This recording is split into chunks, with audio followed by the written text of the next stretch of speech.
نصيحتي في الله يا إخواني أن تطلبوا العلم بلا تواني وتلزموا في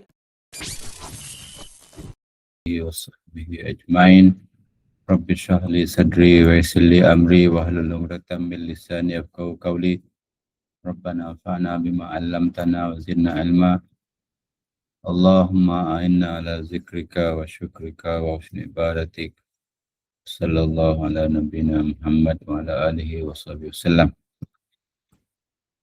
Alhamdulillah, kita menyambung pembacaan kita terhadap kitab Syarah Matan Nabi Sujak, An-Naf'ul Asqa', dan pembacaan kita masih di awal lagi, kita tentang rukun Arkanul Bait dan syurut dia. Kalau sesiapa yang mengaji fiqh muamalat dengan saya, kita dalam silibus fiqh muamalat di Departemen Fiqh dan Usul Fiqh, kita ada beberapa subjek atau courses yang berkaitan dengan muamalat. Kita ada fiqh muamalat, maliyah, fiqh uqud maliyah, ada fiqh masrafiyah, lepas tu fiqh ta'min, satu lagi fiqh asraf maliyah. Ada 6 semua sekali siri dia tu kan. Yang asasi ialah fiqh muamalat dengan fiqh uqud lah. Dalam fiqh muamalat tu kita akan belajar tentang al-aslu fil muamalah al-ibahah. Selepas kita define muamalah, al-aslu fil muamalah al-ibahah illa, kecuali kalau ada riba, ada gharar, maisir, zulm. Dan satu yang penting dalam fiqh muamalat juga, kita akan belajar tentang nazaratul aqdi. Nazaratul aqdi ni teori of akad, dan kita akan belajar semua ni lah, kan. Rukun setiap akad ni mesti ada rukun dan ada syarat kepada rukun tu kan. Dan setiap rukun dan syarat tu kebanyakannya setiap rukun kepada sesuatu akad tu kebanyakan dia tak lari sangat dengan rukun baik. Kita ada akidan, kita ada ma'qudu alaihi, kita ada sirah, kita ada contracting parties, dua pihak, biasanya dua lah, kadang-kadang lebih. Lepas tu ma'qudu alaihi ni object of the contract lah. Kita ada saman dengan musamman, kita ada harga dan kita ada barang. Barang tu dalam setengah kontrak ada dia, kebanyakan kontrak dia ada good lah, ada barang. Kadang-kadang kontrak tu melibatkan services, macam ijarah kan, services. Sirah pula ijab dan kabul. Ijab dan kabul ni semula termasuk dalam nikah pun ada ijab dan kabul kan. Cuma setengah-setengah akad dia tak perlu kepada kabul, macam hadiah kan, dia tak perlu kepada, hanya ijab. Okey. Dan setiap akad, setiap rukun ni dia ada syarat dia lah. Syarat dalam kepada akidah ni dia biasanya tak jauh beza dengan antara akad dengan akad. Kita dah sebut ni tentang itlaq tasarruf dan yakuna balighaini aqilaini rasyidaini. Maksudnya orang-orang yang berakad tu mesti dua yang balik, berakal dan rasyid. Rasyid ni famous lah. Maksudnya dia cukup dewasa dan pandai mengurus harta dia. Kebanyakan akad perlu kepada syarat dia lah. Dan syarat ni khusus untuk bab muamalat. Bab muamalat rasyid ni khusus untuk bab muamalat. Yang akil balik mungkin kita biasa dengar dalam ibadat lah kan. Ibadat tu tak wajib kecuali akil dan balik. Tapi ditambah dalam muamalat dia mesti rasyid. Pandai mengurus. Pandai mengurus dan dia tidak membazirkan harta dia. Sebab itu kita kata akil dan balik ni ada hilaf ulama' dari segi umur kan. Kalau seorang tu tak balik secara, kita kata tak balik secara tabi'inya, secara fizikalnya, di mana dia tak ada haid kalau perempuan ataupun lelaki tak keluar mani, dia akan balik secara umur kan. Umur Kebanyakan ulama kata 15 tahun, tapi ada juga mazhab yang kata lebih daripada itu. Sebab dia consider dari segi Rashid juga, umur Rashid, umur dewasa. Kan? Ada yang kata 17, ada yang kata 18. Sebab tu kita ada perbincangan dari segi pilihan raya tu ada kaitan sebenarnya dengan benda ni kan. Pilihan raya umur 18 ke 21 ke kan. Sebenarnya Barat pun ambil daripada pandangan fiqh juga lah. Especially fiqh Maliki. Okay, yang ini kita dah bincangkan. Kita juga ada salah satu syarat seorang yang contracting parties ialah al-ikhtiar. Ini juga benda yang kita kata juga diguna pakai dalam undang-undang. Yang ini dipanggil dalam undang-undang, saya tak ingat istilah dia. Maknanya ada legal capacity, dia legal capacity. Dia ada capacity untuk berangkat. Ahliyah kan dalam istilah usul fiqh. Yang ini ikhtiar ni pun ada dalam undang-undang juga. Apa maksud ikhtiar? Maknanya dia bila dia buat kontrak itu dia dengan pilihan dia sendiri. Ikhtiar. Bukan dipaksa, mukrah. Ini daripada perkataan ikrah kan. Mukrah orang yang dipaksa. Bi'an la yakuna mukrahain. Kedua-duanya lah. Akid dan maksud al-akidan. Baik dan mustari. Dia tidak, keduanya tidak dipaksa. Au ahdima, ataupun salah seorang dipaksa. Salah satu pihak yang berkontrak dipaksa. Jadi akad itu tak sah lah. Sebabnya ayat ni lah. Ayat ni yang kita juga pakai dalam ijab dan kabul. Ayat ni juga ulama menetapkan bahawa akad mesti berdasarkan pilihan sendirilah orang yang berkontrak itu, bukan dipaksa. Fa in kana ahduma mukrahan fa in kana al-ikrah bi ghairi haqqin fala yajuz bai'ahu. Kalau paksaan itu bukan secara yang hak, maknanya illegal lah, tidak selari dengan undang-undang.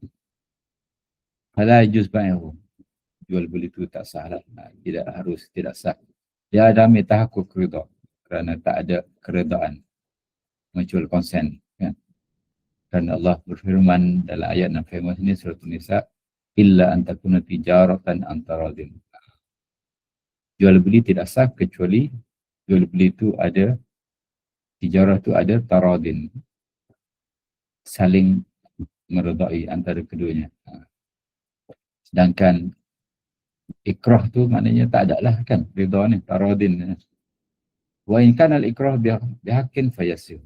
Tapi kalau paksaan tu secara hak, maka dia sah lah. Lepas tu dia bagi contoh lah. Apa contoh paksaan tu secara hak? Maknanya selari dengan undang-undang.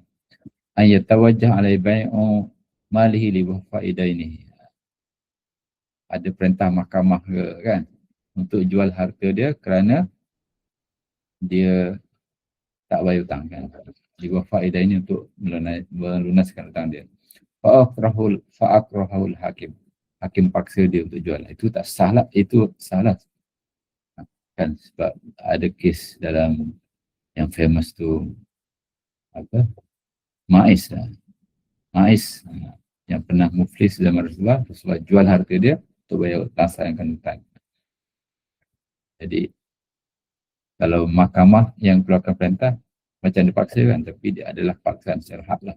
Wa mislahu idza ishtara sahsun kutan waqtal ghala. Ini kes ihtikar, bagian suruh barang.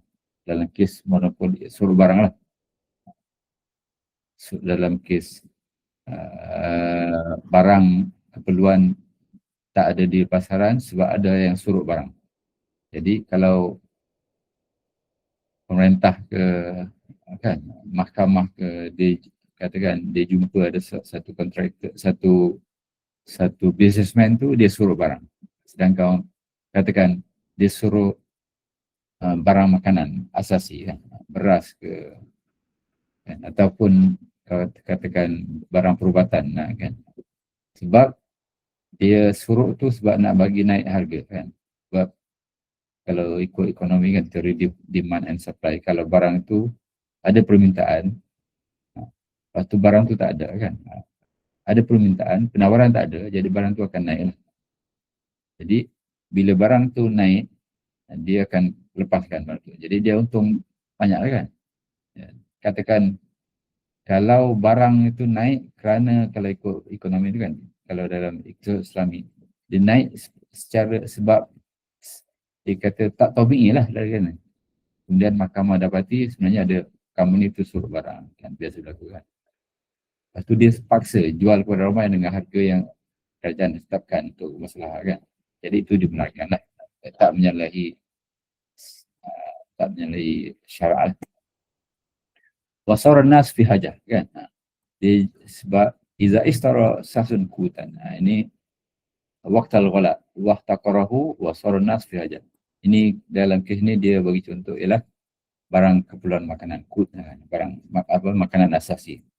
Dan sedangkan masa tu harga melambung sebab ada businessman yang suruh barang tu. Sedangkan manusia, orang ramai sangat memerlukan barang tu kan. Beras lah, contohnya kan, beras ke gandum ke. Ukriha alai bai'iha bisamanin nasib. Jadi kerajaan boleh paksa, hakim boleh paksa dia untuk jual dengan harga yang sesuai lah. Dia tak rugi. Orang ramai pun maknanya taklah harganya mahal sangat kan. Jadi itu adalah contoh ikrah yang dibenarkan. Ini perbincangan ni panjang ni. Macam mana Islam melihat antara dipanggil apa, seimbangkan antara kebebasan berniaga, kebebasan ekonomi dalam masa yang sama juga maslahat orang ramai lah. Sebenarnya dalam fiqh ada istilah dipanggil at-tas'ir. Maknanya jauh dah pula dengan ni. Dari segi fiqh pernah satu kali zaman Rasulullah harga barang naik sebab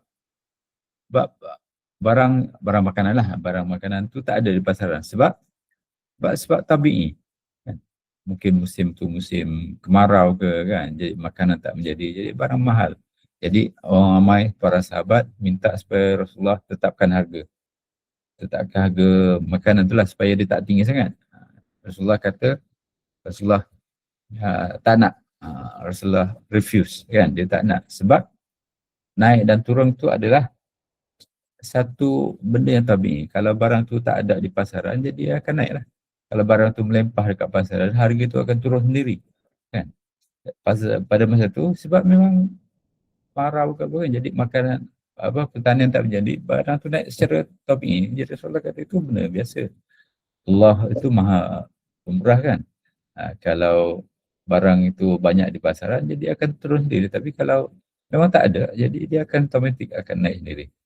Jadi penetapan harga dalam Islam tak dibenarkan ala seluruhnya sebab kebebasan untuk menetap harga itu memang diikrar dalam Islam kan. Dia tak ada istilah barang ni mahal sangat, barang ini murah sangat dalam Islam. As long as kalau barang tu mahal sangat, orang tak nak beli, jadi dia akan turun sendiri kan. Tapi kalau barang tu mahal dan orang keep on beli, memang dia memang padan lah sebab permintaan ni kan. Kenapa orang beli setengah barang tu kan, setengah jenama still orang beli kan, sedangkan ada juga barang yang lain yang lebih murah, tapi still mungkin orang beli sebab jenama dia tu kan, jenama dia, tapi orang nak beli juga sebab kepercayaan ni kalau biasa mahal ni kualiti dia lebih bagus dan lebih tahan lama kan, contoh dia. Okey, jadi dalam Islam tak ada istilah dipanggil tahdid ribih. Penetapan harga atau penetapan keuntungan tu tak ada istilah katakan 1000% tu adalah ribul fahish. Tak ada. Ulama kata tak ada penetapan harga yang kira kalau sampai had ini dia kira yang melampau. Sebab benda tu dia berkaitan dengan penawaran dan permintaan. Cuma kalau kerajaan melihat kaedah usul fiqh kan, tasarruful imami manutun bil maslahah. Tindak tanduk imam, pemerintah, kalau dia rasa benda tu baik untuk maslahat, baik kepada orang ramai, itu dibenarkan. Sebab dari segi, itu dipanggil salah satu prinsip penting dalam siasat syariah kan. Politik dalam Islam, pemerintahan dalam syariat Islam itu, benda tu dalam usul fiqh, masalah adalah satu sumber penting. Kan, salah satu sumber penting. Banyak pula cerita ni kan. Salah satu penting. Jadi dia tak ada, kita kata, itulah bila kita kata pemerintahan dalam Islam tu berdasarkan kepada Quran dan Sunnah. Ini salah satu contoh macam mana kita apply Sunnah tu sendiri. Kan? Dalam konsep yang besar kan. Dia tak semestinya kita kata benda tu ada spesifik dalam Quran. Prinsip tu kita sekarang alhamdulillah kita dah belajar tentang maqasid syariah kan semua kan. Kita boleh nampak benda tu kan. Macam mana kita setiap satu kita kena belajar, kita kena tengok, kita guna istilah kat UAE banyak, kita kena world view seperti itu benda kan. Satu secara makro dan makro dulu sekali. Okey lah. Itu panjanglah pula. Amma iza idda'a al-ikrah hala tasarrufi fal asah adami tasdiqihi illa bi bayyinah.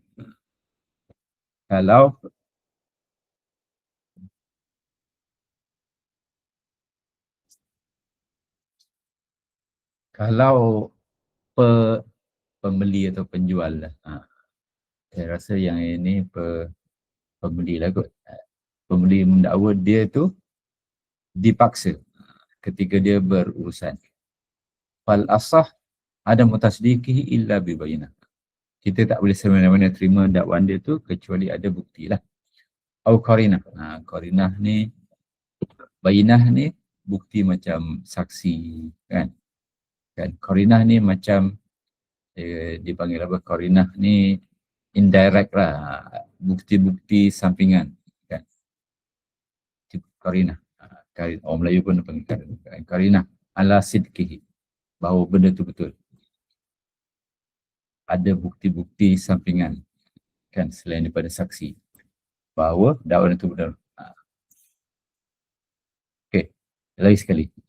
Kalau dia dipaksa ketika dia berjual beli itu, al-aslu kita tak boleh terima dakwaan itu kecuali ada bukti ataupun ada qarinah, ada bukti sampingan bahawa dakwaan itu betul.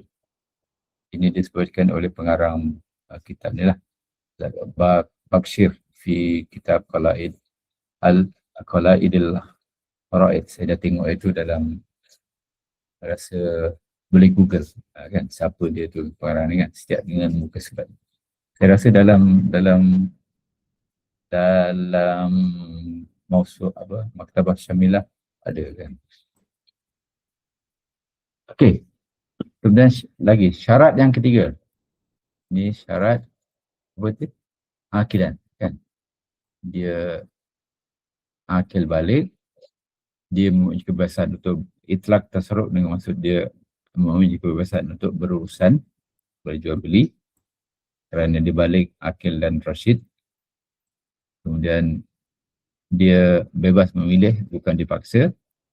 Yang ketiga, Islam man yushtara lahu nahwa mushafin atau kitab hadis atau ilm. Ini dalam kitab lama biasa disebut lah.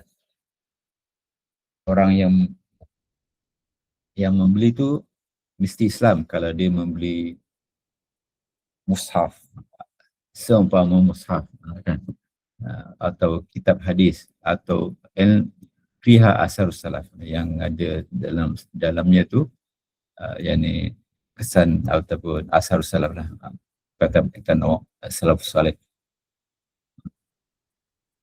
Ataupun kalau dia, ini zaman dululah, kalau dia membeli hamba yang Muslim, maka fala yusbai'u li kafir, dia tak boleh dia transaksi itu dengan orang kafir lah. Wala yasihu dan tidak sah. Kita sekarang ni di Malaysia mungkin tak adalah, tapi kita sekarang ni ada juga mirip-mirip ni kan. Macam saya di rumah sekarang dah setahun dah tak ada. Kalau dulu saya belas tahun saya ada bibik kat rumah. Bibik, banyak cerita bibik tu Dia di Indonesia, datang ke Malaysia, tiba-tiba dia hantar ke rumah non-Muslim kan. Macam mana non-Muslim?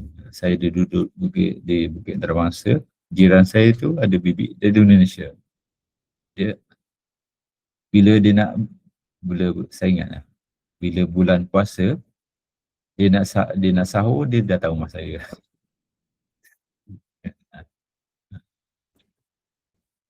Itulah. Ini masalah lah untuk kebaikan hamba tu sendiri. Dan cuma yang ini ni, Islam man yustaralahu nawa musafin. Ni ada perbincangan sebenarnya. Kita tak boleh, bagi saya lah, kita kena timbangkan antara kebaikan dan kekurangan. Ada juga kita kata, non-Muslim tu dia beli mushaf, kemudian jadi Islam kan. Saya ada dekat Facebook selalu orang sebut, dah lah kita tak dakwah kepada non-Muslim kan, kemudian kita halang pula dia nak beli mushaf tu kan. Dia kata, kalau sebenarnya benda ni kita isytihat kita lah. Kalau dia beli mushaf, kita jual mushaf tu untuk kemudian mushaf tu tidak dihormati, itu maksud dia kan. Dia bakar ke, tapi kalau kita katakan kita jual kat dia, kita bagi hadiah kat dia, kemudian dia baca kan, baca. Itu jadi, itu bahkan disuruh kan. Jadi saya ingat ada seorang staff inilah UIA, dia daripada Canada. Dia kata, kita di Malaysia ni kadang kita sibuk dengan kita kata, apa hukum kita membenarkan non-Muslim masuk masjid dalam keadaan haid. Jadi kata, sedangkan di negara barat dia kata, bila kita buka pusat Islam kan, Islamic Center, kita galakkan non-Muslim datang. Dah lah kita tak dakwah kita kan, lepas tu kita halang untuk dia datang kan. Itu satu kesalahan dia kata. Sedangkan di barat, itulah sebenarnya punca ramai yang masuk Islam kan.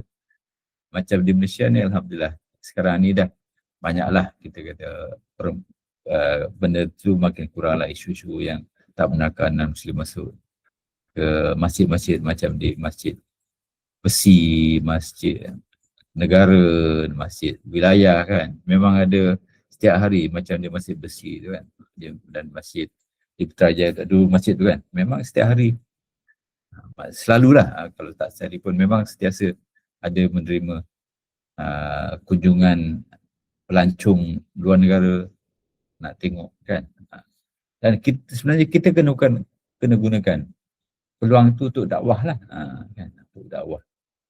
Ada sekali saya tengok satu video viral macam mana sekumpulan student daripada Australia pergi kat Penang gitu kan. Macam mana pengurusi itu sendiri syarah tentang cara solat, cara wudu.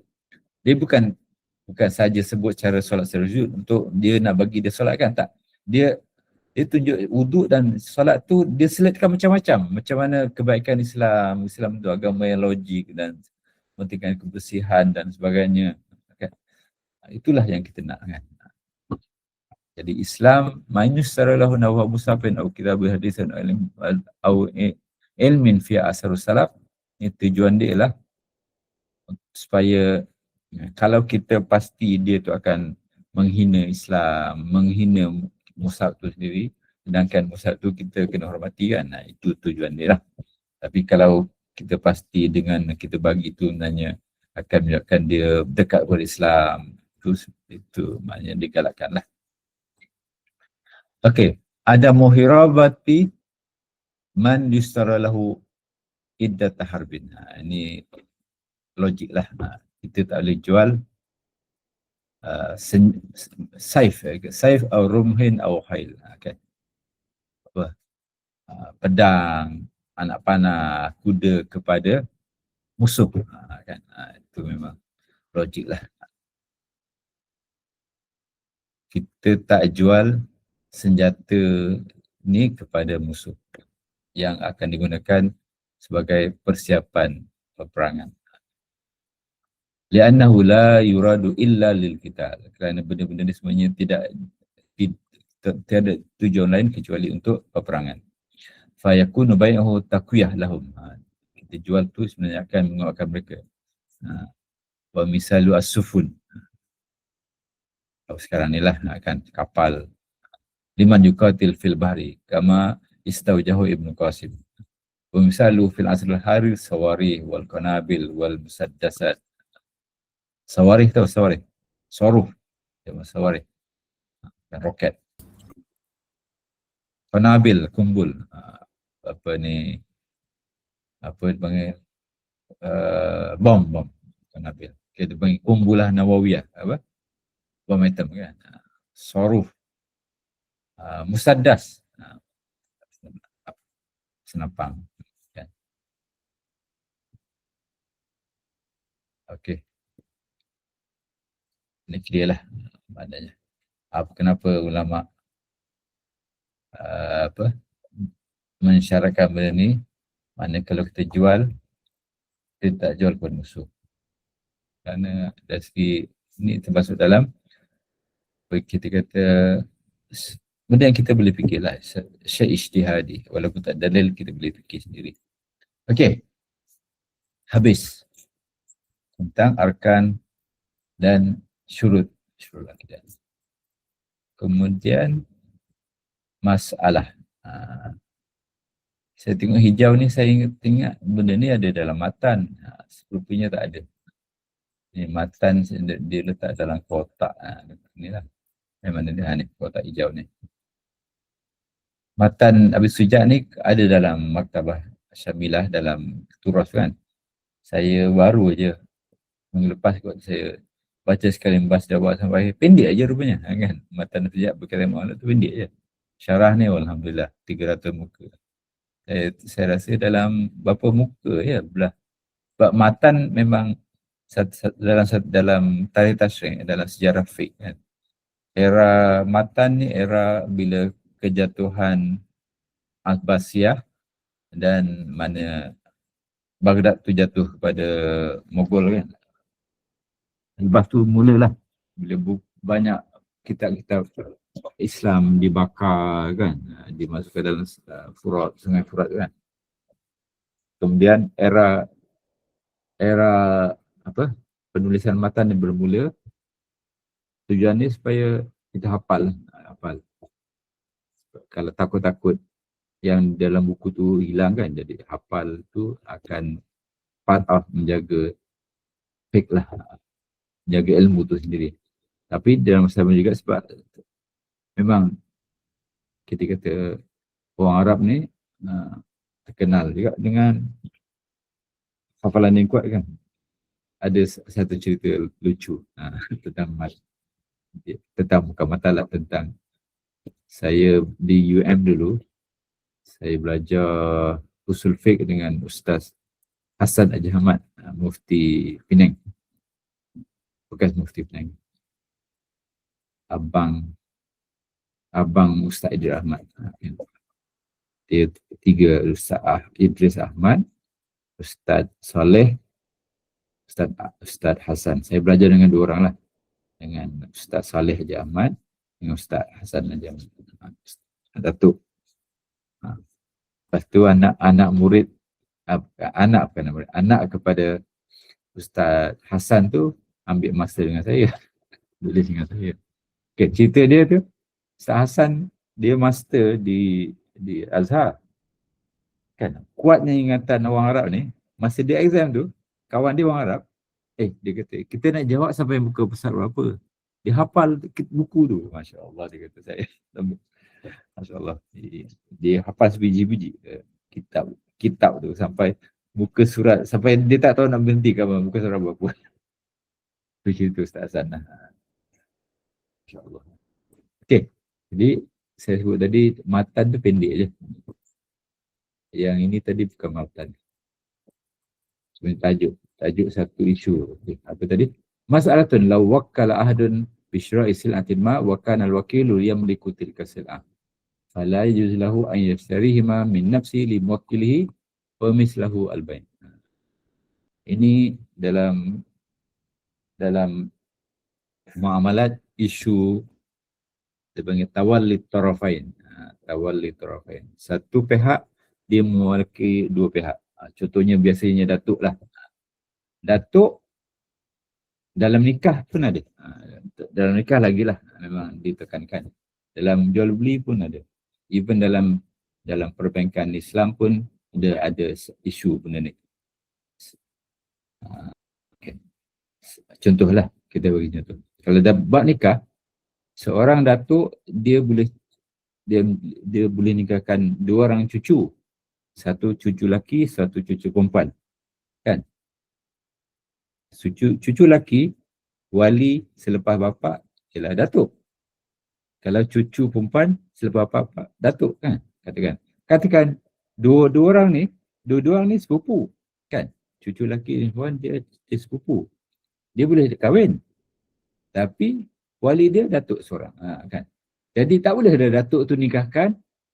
Dia lah yang wakilkan, dia adalah yang menikahkan, dia juga yang menerima bagi pihak dia yang menikahkan, dia yang terima kan. Aku nikahkan di kau, kemudian dia kata aku terima. Dia sendiri, orang yang sama kan, datuk tu sendiri. Itu tak boleh.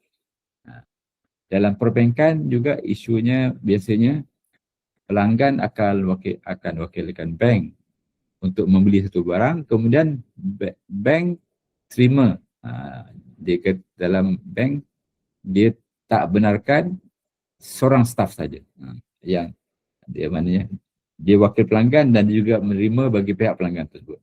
Dia mesti ada dua orang. Dia panggil checker maker. Okay. Biasanya dia staff. Bank tak apalah, dia memang ada checker maker. Mana seorang yang buat seorang yang buat keputusan dan seorang yang check betul tak keputusan tu kan. Biasa kalau bank tu kan, kita pergi counter tu kan, kalau dia ada seorang lagi bos dia yang sign kan. Jadi macam itulah, dia mesti ada dua orang. Dalam jual beli macam ni lah, tak boleh seorang wakil tu dia wajib wakil kepada dua pihak. Fala yajuzu an yastarihima min nafsi li muwakkilihi wa mislahu fil bain. Katakan penjual pun wakilkan A, pembeli pun wakilkan A, jadi dia jual beli. Macam dulu cerita politik kan, menteri itulah yang luluskan, menteri juga kan yang buat yang buat urusan, yang propose, menteri juga yang putuskan. Itu tak boleh lah. Kadzalika law kana rajulun wakilan an sasaini falaysa lahu an yashtari min mali ahdi malah. Begitu juga lah seorang lelaki, dia jadi wakil daripada dua pihak, penjual dan beli, jadi tak boleh lah. Dia panggil apa tadi? Tawalli tarafain. Seorang berurusan bagi pihak dua orang. Tawalli at-tarafain. Seorang menjadi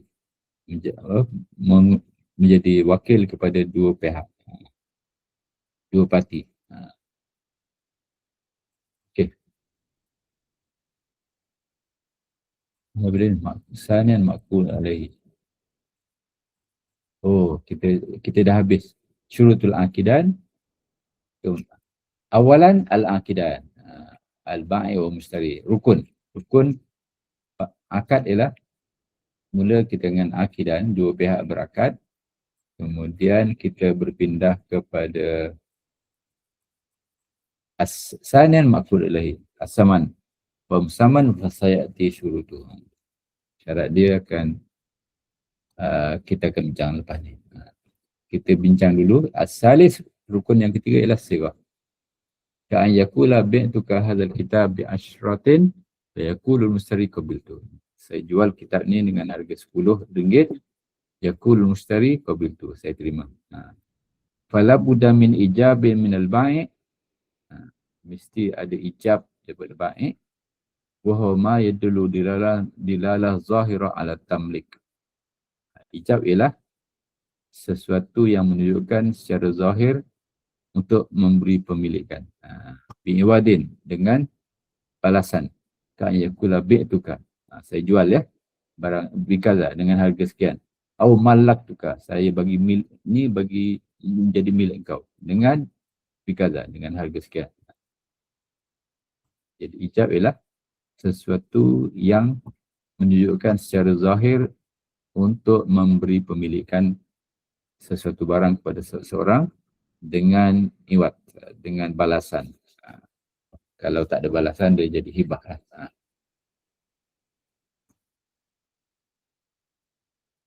Wala budda min qabulil mushtari. Bila dah ada ijab, kena ada qabul lah. Ijab daripada penjual, qabul daripada pembeli. Wa ma yadullu ala tamlik dilalah. Dia qabul mesti sesuatu yang menunjukkan pemilikan secara zahir. Bila dia dah yang ini penjual bagi barang, pembeli bagi duit kan.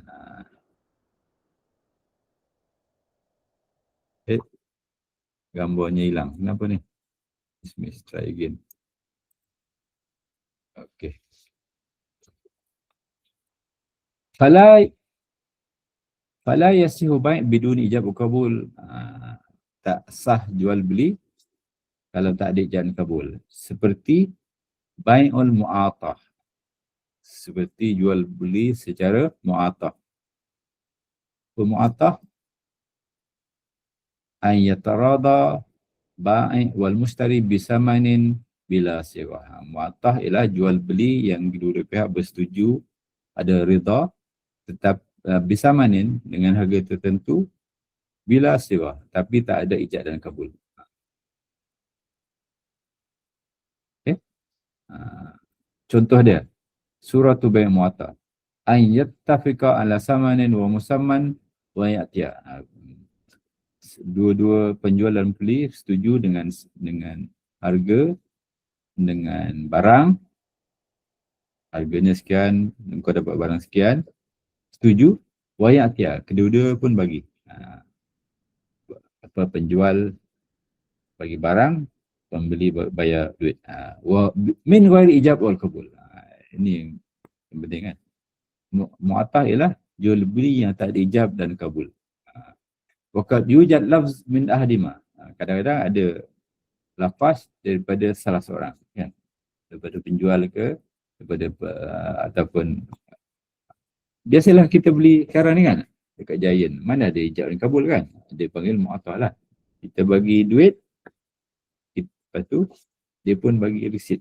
Kan? Bagi resit. Kita pun balik. Kita keluar. Kan? Tak ada ijab kabul macam di pasar malam. Wa khilafil mu'atah fi bai' yajri fil ijara waran wa hibah nawiha. Begitu juga isu ni juga dibincangkan dalam bab bicara ar-rahan wal hibah. Bukan setakat dalam bai' je. Ada juga bukan setakat bai' mu'atah, ijaratul mu'atah pun berlaku. Kan? Kita sewa satu barang tanpa dijal kabul. Macam kita pergi naik Grab kan, naik taksi, naik Grab. Mana ada ijab kabul? Secara kaul lah maknanya. Kita just bayar, dia pun bagi resit. Kan? Ar-rahan. Apa? Gadaian. Hibah. Hibah tak apa juga. Sebab hibah ada setengah mazhab kata dia tak perlu kabul. Kita bagi duit dekat pemerintah sedekah tepi jalan kan. Bagi je kan. Okey. Wa qala al-Amrani fil bayan kullu marada bi syar' mutlaqan wa laysa lahu haddun fil lughah wa la fi syar' kana marja' fi haddihi ila al-urf wal 'adat.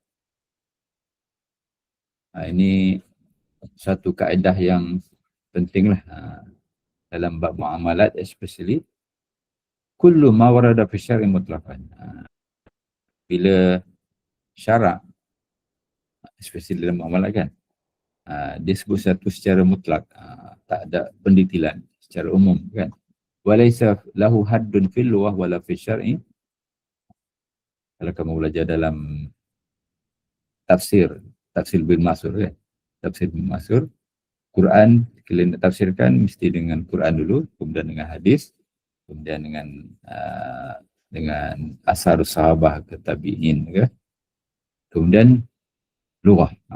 Sebab Quran turunkan dalam bahasa Arab, kita kena tengok lughah juga lah. Lugatul Arabiah kaedah dia. Supaya mana dia tak lari kan. Begitu juga dengan hadis. Kan? Tapi kalau benda-benda ni disebut secara mutlak, tak ada had, jadi kita akan rujuk pada uruf. Itu dalam usul fiqh kita ada al-adah muhakkamah. Kan? Okey, apa kaitan ni dengan yang atas ni? Dia kata jual beli ni sah ke tak sah, kita akan sebut nanti. Ada tak kat sini? Sambung. Habis dah. Sebenarnya nanti panjang cerita ni. Tapi dia dah sebut kat sini, saya ulas lah. Maknanya dalam jual beli, muatah ni isunya kan. Kalau ikut jumhur, tak ada isu. Ini Syafi'i lah. Kalau ikut jumhur, tak ada isu. Sebab benda ni lah. Kaedah ni lah. Sebab kalau uruf kata benda tu tak ada isu, kenapa kita nak kata dia tak sah? Sebab Syafi'i, muatah ni tak sah. Kita akan tengok sekejap. Kan? Jadi dia kata, kalau syarak tak sebut secara spesifik cara nak berakad, kan? Juga dari segi luar pun rida tu up to you lah. Rida ni macam-macam. Cara berakad, kalau siapa belajar dalam fiqh muamalat tu, dia ada banyak-banyak cara kan. Yang al-aslu secara lafaz lah, ijab kabul. Kemudian juga kita boleh cara bertulis. Dan bertulis tu pun kadang-kadang lebih kuat daripada bercakap. Contohnya kan kisah sign agreement. Dia tak ada cakap tapi bertulis. Kadang-kadang lebih kuat. Kadang-kadang akad-akad tertentu, sekarang ni kan, kita nak beli rumah, kita nak beli kereta, cakap tu tak power, kurang power. Kena lagi bertulis. Kan untuk beli tanah, beli rumah. Jabat tanah dia tak terima, ijab kabul tu saja kan. Dia kena bertulis. Jadi dalam kes ni, dia uruf kata kalau jual beli tanah tak cukup dengan ijab kabul kauli. Kena bertulis kan. Di taradi tu, apa kita kata, dalam Quran sebut ni kan, ayat illa antakuna tijaratan antaradin. Taradin tu kalau ikut perkembangan sekarang ni tak semestinya bercakap kan, boleh juga secara ijab dengan apa, bertulis. Juga boleh juga kalau seorang tu, apa kita kata, kalau dulu secara dipanggil risalah, ada apa, utusan kan, utusan dalam dia selalu macam wakil lah, tapi utusan. Orang tu pergi, kemudian orang tu balik beritahu. Macam kita sekarang ni seolah-olah instead of kita mengutuskan orang, kita gunakan medium yang ada kan. Guna email, guna WhatsApp. Itu juga dia campuran antara tulisan dan apa kita kata, dan tadi tu dipanggil apa? Perutusan kan, risalah kan. Risalah. Tulis plus macam utusan sebab dia libatkan kita hantar dan terima kan. Juga dalam cara taradi, kalau seorang tu bisu macam mana? Dalam nikah boleh dia kata as-sukut alamatur ridha kan. As-sukut alamatur ridha. Dalam kes ijarah, kalau seorang tu menyewa rumah, perlu ke setiap bulan dia kata saya nak sambung lah setiap bulan? Biasanya kalau dia senyap, mana akad ijarah tu continue. Kalau dia nak berhenti baru dia bercakap kan. Itu dah jadi uruf. Jadi semua tu di jumhur kata benda tu asal Al-Quran dah sebut secara umum. Illa antakuna tijarat antaradin. Jadi cara nak taradi tu up to uruf dan adah lah. Berbeza uruf dan adah. Uruf ni daripada perkataan arifah. Maknanya semua orang tahu bahawa kalau kita beli kat Giant ke apa semua kan, kalau dia dah kita dah bayar, dia bagi resit tu, itu menunjukkan taradi lah. Adah dengan maksud daripada perkataan adat. Ada kan, berbilang-bilang. Memang dah beribu orang jual beli di Giant dengan dulu ni kan, kita sekarang tak ada lah Giant. dekat Gombak. Kat Giant tu dah mungkin dah puluh ribu dah orang, tak ada pun isu kan, tak ada pun isu jual beli, tak ada ijazah kabul kauli, tak secara mu'atah tak ada isu pun kan. Jadi boleh lah. Okey, itu maksud kaedah ni kan, kullu ma warada fi syar'i mutlaqan wa laysa lahu haddun fil lughah wala fi syar'i kana barja fi haddi ila nufwala. Ini satu kaedah penting. Kaedah penting bukan sekadar muamalat, even dalam tafsir pun digunakan kan. Dalam tafsir. Dengan usul tafsir. Okey. Kita balik semula. Dia tentang mu'atah ni kat mana tadi? Ni. La yasihu. La yasihu baik bidun ijab al-kabul ka baik al-mu'atah. Kita sekarang ni tengah baca kitab fiqh Syafi'i kan. Jadi ikut mazhab Syafi'i sebenarnya tak sah. Walau tidak. Walaupun dia jadi adat. Walam ya'tabiru fihal urf. Uruf tak dikira. Kita baca tadi ke sini lain kan. Sebab ini adalah pandangan Umrani fil bayan. Yang ini ra'yun rasmi dalam mazhab Syafi'i lah. Walau tidak, walaupun dia jadi adat. Walam ya'tabiru fil urf. Uruf tak diterima. Ma'annaha la dhabita fi syar'i wala fil lughah. Sedap. Kerana dia ma'annaha la dhabita fi syar'i wala fil lughah. Dia kita kata bayan mu'atah ni tak ada petunjuk pun dari syarak, dari segi lughah macam mana cara dia tu kan. Lakin ikhtara Imam Nawawi wa jama'atun minhum wa jama'atun min fuqaha'i Syafi'iyah. Imam Nawawi dia pilih pandangan dan juga pandangan ramai ulama Syafi'i seperti Mutawalli, Baghawi, in'iqad bi bai'il mu'atah. Baik secara mu'atah ni diterimalah. In'iqad. Diterima. Fi kulli ma yu'addu nas bai'an. Apa dia? Pandangan Nawawi ialah fi kulli ma ya'udduhu nasu bai'an. Dalam semua urusan yang dianggap jual beli itu adalah jual beli yang sah. Maksud dia apa? Kalau kita beli kat Giant tadi tu kan, kita beli kat Giant, kita beli secara kita bayar, kemudian dia bagi resit. Dah, kan settle. Dan itu adalah jual beli yang sah secara undang-undang kan, secara uruf. Sebab undang-undang tu uruf lah kan. Bila dia terima uruf, tak ada perkelahian, tak pernah orang bawa ke mahkamah dan diterima oleh undang-undang cara tu, jadi okeylah tu kan. Dia kata kullu ma yu'adduhu nas bai'an. Orang ramai semua menerima cara tu kan. Jadi tak ada isu lah.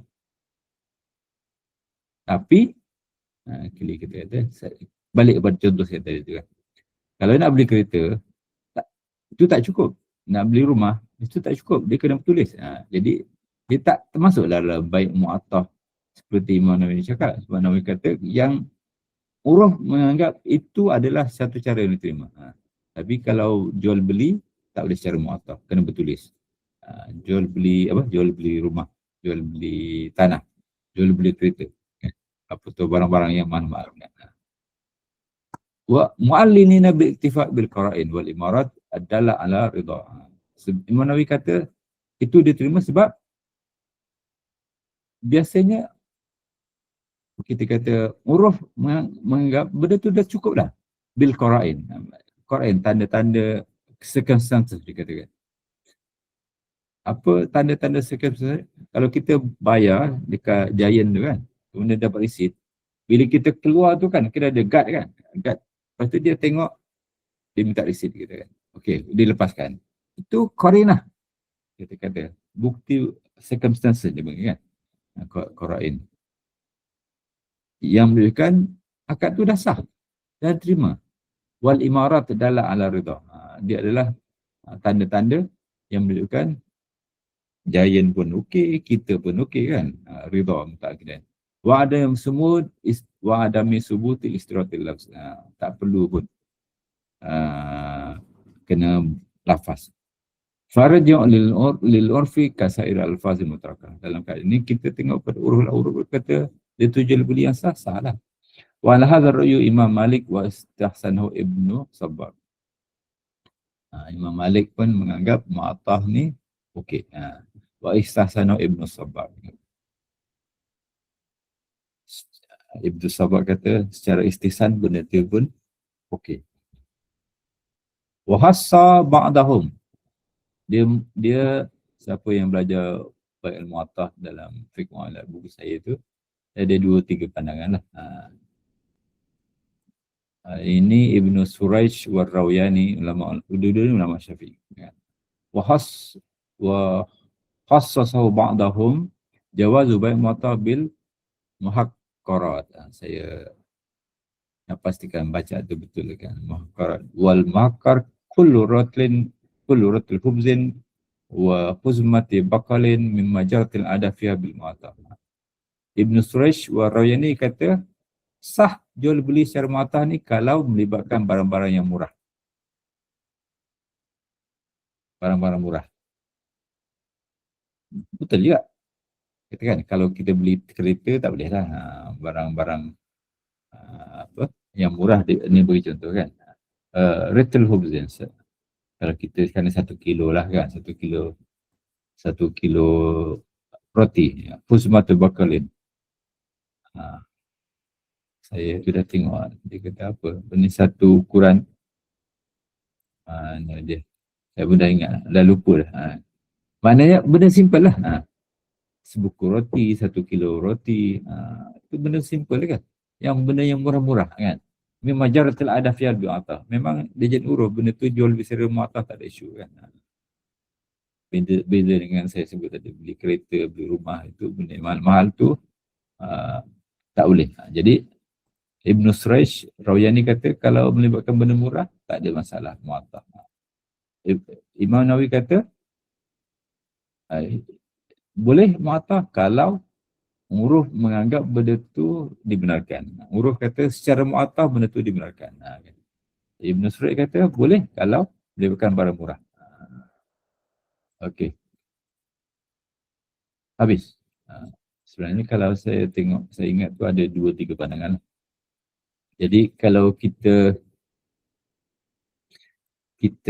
dalam di Malaysia ni, kita kata kita ikutkan mazhab Syafi'i kan secara muamalatnya.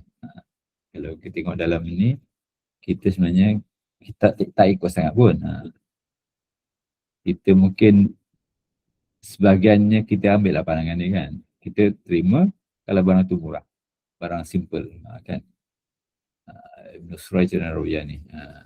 Dan juga sebahagian daripada pandangan Nawawi kan. Kalau benda tu dianggap baik, baiklah. Jadi sebenarnya tak ada isu lah. Tak ada isu.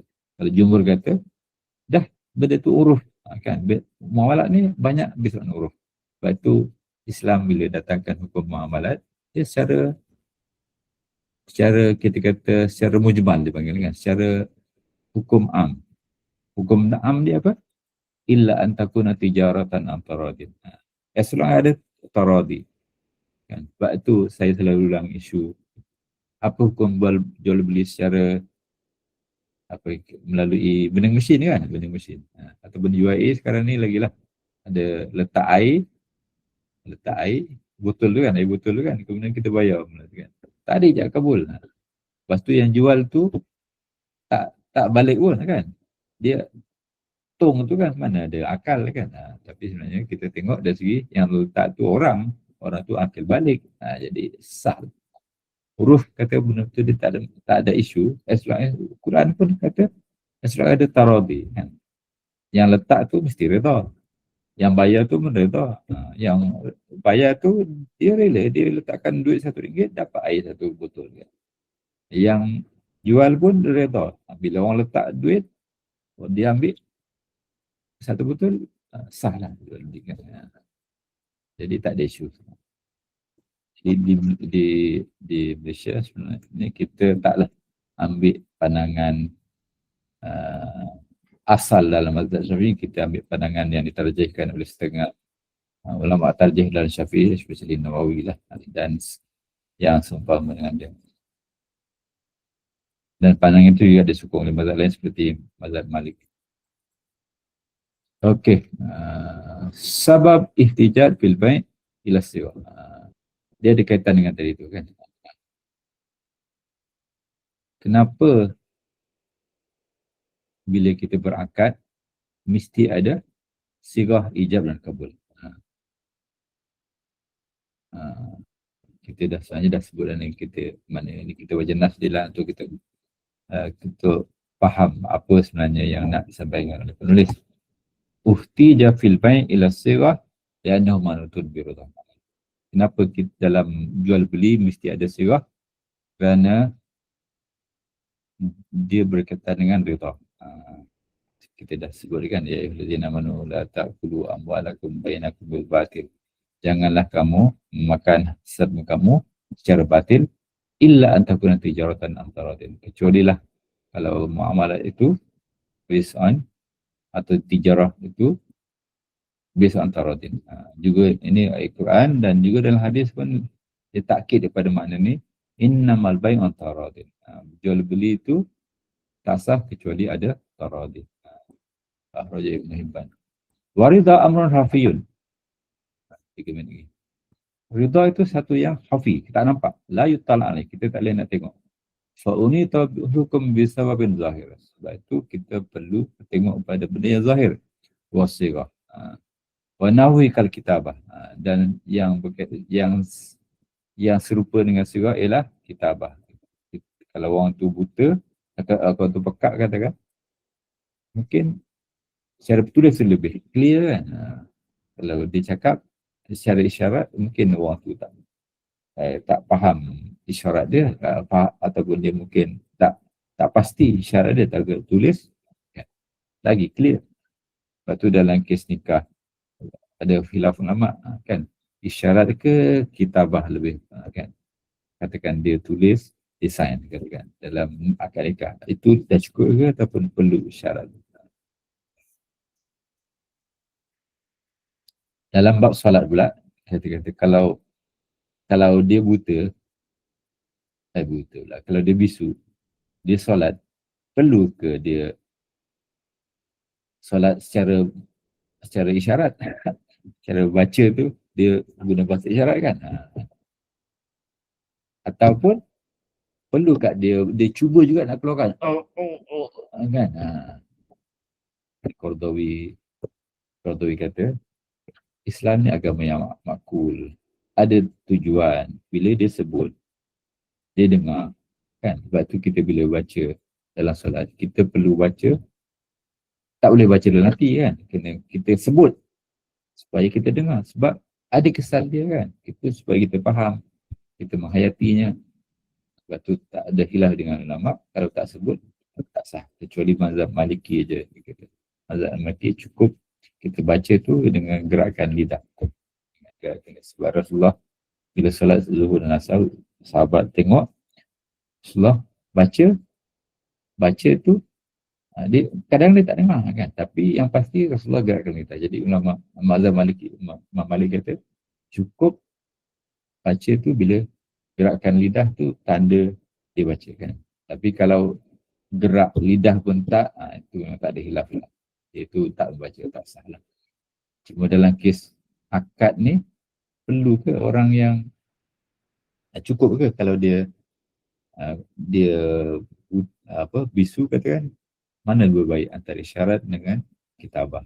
Ada khilaf lah. Ada yang kata kitabah lebih baik, lebih clear kan. Wa isyaratul ahras kan, orang yang bisu dengan syarat tu kita dah terima, as long itu secara uruf menunjukkan dia ridha. Fala yakul baik bil mu'attah. Dah 10 dah. Jadi jual beli tak sah kecuali kalau dia secara mu'attah. Is al-fi'lu la yadullu bi wad'ihi. Fi'il tu tak secara dia tak menunjukkan dia tu ridha kan. Dia macam tak ada apa-apa. Kalau kita belajar dalam usul fiqh, isu ijma' sukuti. Ijma' sukuti. Ijma' tapi silent kan. Silent, kita kata silent majority kita kan. ulama tu setuju tapi dia tak sebut pun. Imam Syafi'i kata dia tak terima. Dia kata lisakiti an yakul, kan? Lisakit, orang yang senyap tu sepatutnya dia kena cakap, barulah kita tahu dia tu setuju ke tak setuju. Tapi kalau dia tak setuju, kalau dia senyap, mungkin senyap tu ada ihtimal lain, ada kemungkinan lain. Mungkin sebab apa? Sebab dia tak study lagi ke, kan dalam bab ijma'. Mungkin dia takut ke, kalau dia sebut benda tu, kalau dulu sampai sekarang pun kan, akan menyebabkan pemerintah ambil tindakan ke kan. Jadi dia diam. Jadi diam tu ada banyak kemungkinan. Dan dalam kes apa tu, akad nikah perempuan kan, al-bikir kan, sukut tu, itu sebenarnya bukan al-aslu as-sukut tu alamatul ridha. Ulama kata as-sukut alamatul ridha tu dalam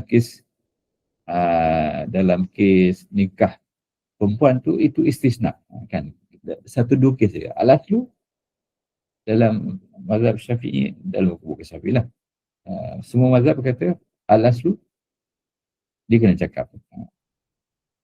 Dalam dua kes tu je saya sebut tadi tu kan, dalam kes nikah, dalam kes ijarah yang kita kata kalau nak continue setiap bulan kita sewa rumah, adakah kita perlu setiap bulan sebut kata saya nak tambung lah sewa ni, dia kata itu sebenarnya kes istisna, apa pengecualian. Al-aslu tak terima, diam tu tak terima. Kes tadi itulah saya sebutkan. Al-fi'lu la yadullu biwatihi, secara al-asl bila dia senyap tu sebenarnya dia tak menunjukkan apa-apa. Tak menunjukkan dia setuju. Al-aslu kata dalam kes dah lebih dah dulu. Dalam kes biasa ada ulama sebut, contohnya kalau saya ada barang, kemudian ada seorang tu tiba-tiba ambil barang tu dan dia jual kan. Dia mungkin dia berhujah, dah kau senyap, kenapa kau tak halang saya jual? Jadi kan, kenapa tak halang saya jual? Bila kau senyap, bila saya ambil barang tu dan saya jual, tanya kau setujulah. Ulama kata tak semestinya, mungkin senyap tu sebab tergamam kan, ataupun dia takut kan. Wayam bani ala adam isyatil bait bi ghairi siwa annahu yaruddu kullama akhadhahu in baqiya. Ini dia konsekuen dia lah. Konsekuen kalau jual secara mu'attah dan ikut mazhab dia tak sah, apa konsekuen dia? Dia kena pulangkan balik apa yang dia dah ambil kalau barang tu masih ada. Wa yaruddu badalahu in talaf. Tapi kalau barang tu kalau dah rosak, dia kena gantilah. Wa la mutalabah bihi fil akhirah. Dan liti bin nafsa. Wa la mutalabah fil akhirah. Dia tak akan menuntut di akhirat liti bin nafsi. Benda tu kalau orang yang dia kita panggil orang yang warak kan, kalau jual beli tu tak jual beli secara mu'attah tak sah, dia tak akan buat benda ni. Sebab kalau barang tu kita kata barang tu tak baik untuk dia, tak halal kan, dia selalu bagi contoh, kita kata orang yang hutang lah. Kalau dia hutang, selagi dia tak bayar, dia akan cuba bayar kan. Dia cuba. Sebab dia tahu di akhirat Allah akan dituntut kan. Jadi orang yang tahu benda tu tak sah, kan yang berpegang bahawa mu'attah tak sah, dia tak akan terima benda ni sebab dia rasa di akhirat Allah akan tuntut. Kan. Tapi kita kata kalau kita ambil pandangan Nawawi tadi tu, kita kata tak salah lah kan. Ini kalau kita ambil pandangan al-aslu dalam mazhab, hukum dia macam ni lah. Dia tak boleh, dia kena pulangkan balik. Kalau barang tu dah kita kata dah rosak, dia kena ganti, dan di akhirat dia tak akan tuntut. Di akhirat dia tak akan tuntut bila dah pulangkan balik tadi. Selagi dia tak pulangkan balik, dia dia akan rasa dari segi waraknya, orang tu akan tutup balik. Sebab benda tu tak halal bagi dia. Okay, wallahualam lah. Saya rasa cukup dah lewat. Nanti kalau perlu apa-apa, kita boleh ulang balik lah. Kita akan, sebab saya tak nak nantikan tunglakan dan dia isu baru. Wallahualam bisawab. Kalau ada apa-apa nak tanya.